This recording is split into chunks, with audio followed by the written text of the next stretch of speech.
The film starts with Ed and Lorraine Warren taking Annabelle away from a trio of friends who claim to have been haunted by her.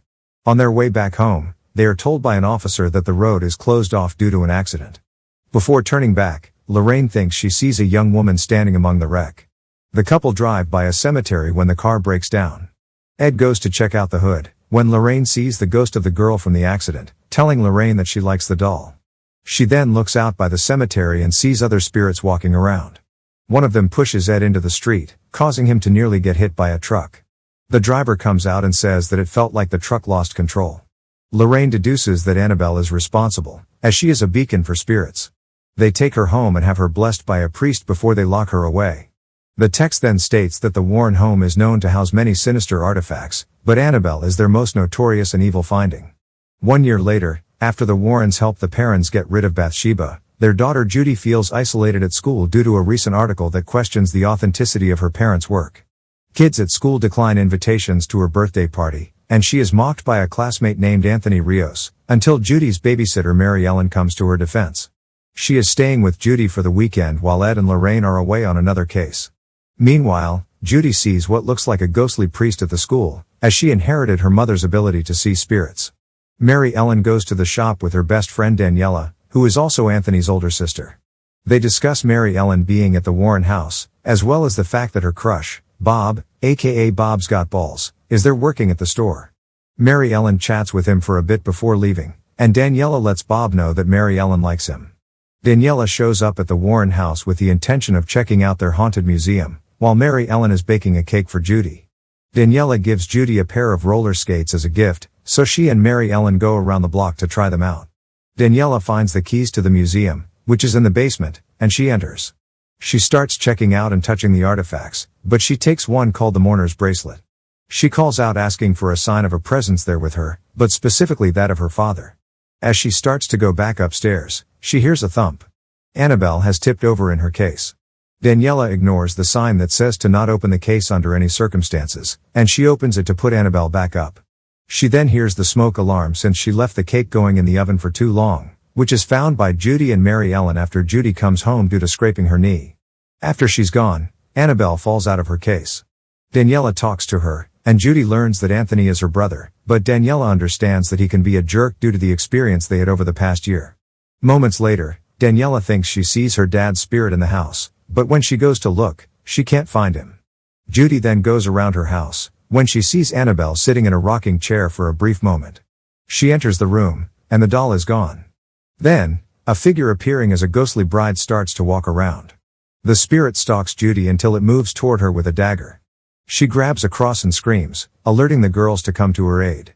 Judy explains that she saw the ghost, as the dress that she wears is supposed to corrupt the person wearing it. Daniela continues snooping over the Warrens' work, and she finds several case files, including one on a man claiming that he was a werewolf, or a hellhound, to be precise, and another of the ferryman, who took coins in exchange for the souls of the dead, and the girl in the case file looks exactly like Mary Ellen. When Daniela asks Judy about Annabelle, the little girl refuses to discuss the evil doll. Later, Bob shows up at the house after being invited by Daniela, just as a stone pizza guy comes to make a delivery. He sees that Bob likes Mary Ellen, and he advises him to woo her with music. Afterwards, the girls cut Judy's cake, and she invites them both to her birthday party, which they promise they will attend. Then, the girls hear Bob playing the guitar for Mary Ellen. Before she can join him outside, he is found by the hellhound, and he runs to hide in the Warrens' chicken coop. He is safe, but one wandering chicken becomes hellhound food. Mary Ellen goes to tuck Judy into bed. Judy asks her what happened to Daniela's father, and Mary Ellen explains that he died in a car accident, and Daniela blames herself because she was driving. Later, Mary Ellen is in the kitchen when a glass slides off the table and breaks on its own. She hears a knocking at the door, and she finds the spirit of Annabelle B. Mullins outside, and she mentions the doll. Mary Ellen goes to Judy's room and finds Annabelle lying there next to her. Meanwhile, Daniela goes back into the museum after the door opens by itself. She sees her father's spirit in the mirror, but when she turns to face him, his face is mutilated and he angrily blames her for his death. She goes to run out of there, but the door locks and traps her in there. She continues to wander and sees a TV that shows her moves before she makes them, and she is startled by a creepy monkey doll. Mary Ellen walks around the house with a flashlight and finds coins on the floor. She investigates and is stalked by the ferryman, who terrifies her when he makes his skeletal appearance. The spirit attempts to pull her towards him, but Mary Ellen uses her flashlight to make him disappear. She then runs to Judy's room, frantically calling out to her, but she is still sleeping. Judy then feels something pulling her leg. She looks under her sheets to find Annabelle, plus the spirit of Annabelle Higgins screaming at her. Judy throws the doll against the wall, but the spinning color lights in her room move around and cast silhouettes of the doll rising, followed by B. Higgins, and finally the horned demon that uses Annabelle as a conduit. Judy runs out screaming and finds Mary Ellen. They attempt to call her parents, but what sounds like Lorraine's voice becomes sinister as she asks to speak to Annabelle, and she tells the girls that the doll wants a soul. The girls manage to get Daniela out of the museum, but she admits to them that she touched everything in there. Judy says Annabelle is responsible for all the hauntings, as she let the spirits out to come and possess the artifacts. They are separated as the hauntings become more intense. Daniela is stalked by the bride, while Judy runs to the car and is chased by the hellhound. Bob comes out and smashes his guitar against the hellhound's face, causing it to vanish. Mary Ellen is stalked by a haunted samurai armor, which lets her hear the noises of all the people the wearer killed. The armor nearly crushes her, but she gets out fine. Judy and Mary Ellen try to find Annabelle after getting the key to her case inside a board game box that tries to attack them with demon hands. Daniela becomes possessed by the bride and attacks Mary Ellen.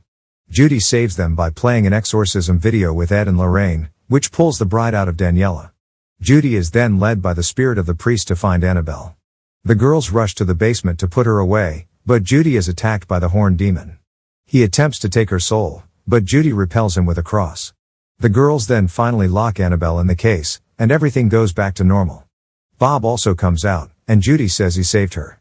The next morning, Ed and Lorraine come home, and Bob has to leave, but Mary Ellen accepts his invitation to be his homecoming date. Later, Judy's party goes on with just her parents, but Mary Ellen and Daniela arrive with Bob, plus Judy's classmates, including a now nicer Anthony. As the party goes on, Daniela privately talks to Lorraine. She tells her that she spoke to her father, who says he misses her and that she must stop blaming herself for what happened. Lorraine gives Daniela the mourner's bracelet, and Daniela tearfully hugs her. They return to enjoy the party with Judy.